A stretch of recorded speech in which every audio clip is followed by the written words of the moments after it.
everyone, I'm Jen. Welcome to my home and welcome to my yoga space. I'm creating a series of videos about inversions and starting off today with Hollowback and Scorpion.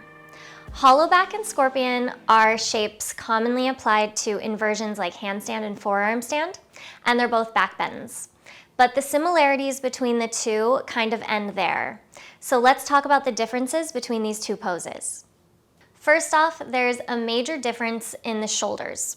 In the typical straight line version of handstand or forearm stand, so straight line meaning straight up and down version of the pose, the shoulders are at about 180 degrees or slightly less of shoulder flexion.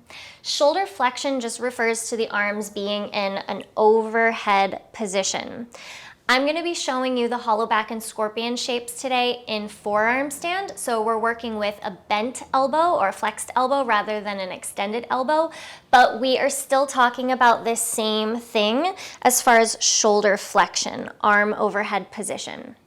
So in a Hollowback shape, you want to be at least 180 degrees of shoulder flexion, if not more than that.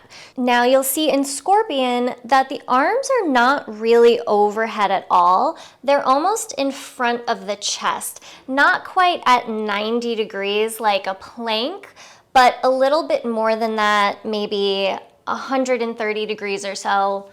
How is this math adding up for you so far? Look, notice where my shoulders and upper arms are in Hollowback versus Scorpion. In Hollowback, you can see my shoulders are close to my ears, right beside them or slightly behind the ears. In Scorpion, my head and neck pull through the gateway of the arms and my shoulders are not near my ears at all. Also, you can see that my chest is pulling through the gateway of my arms in Scorpion, but away from the gateway of my arms in Hollowback. The chest faces the wall in Hollowback and the floor in Scorpion. Now let's talk about the gaze in Hollowback. For the shape to appear deeper, you want to not only drop your gaze, but try to tuck your chin and look towards the ceiling. You can technically look anywhere for Hollowback, so it's not a requirement that you look up, but the more you extend your neck, the more the spine will want to follow suit, which may lead you to more of a Scorpion shape.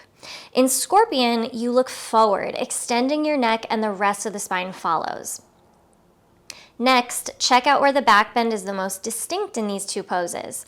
In Hollowback, I'm really excavating space in the upper back by opening the shoulders and pushing the chest out. In Scorpion, you can clearly see more mobility in the lower back. Specifically, I'm creasing the most at the thoracolumbar junction, where the lumbar spine and the thoracic spine meet. Be careful not to let your lower back do all the work in this pose.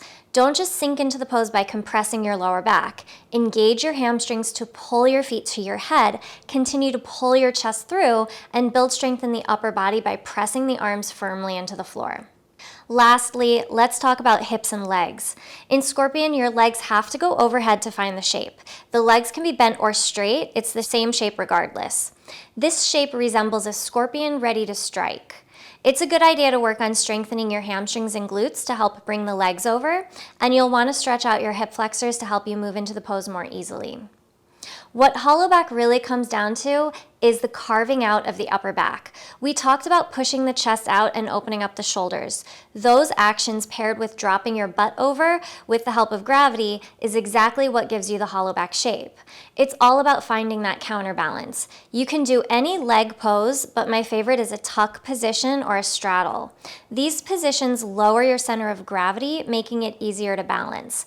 Keeping the hips in flexion, or at least one hip in flexion, so one leg tucked in, may also help with your counterbalance as your butt drops over. Hopefully now you have a better understanding of the differences between these two shapes. Only experienced practitioners should try to do these variations, and it's my opinion that you should be proficient in the straight line version of the pose first. Know that if you're new to these variations, you can also try doing them at the wall. Thanks so much for watching.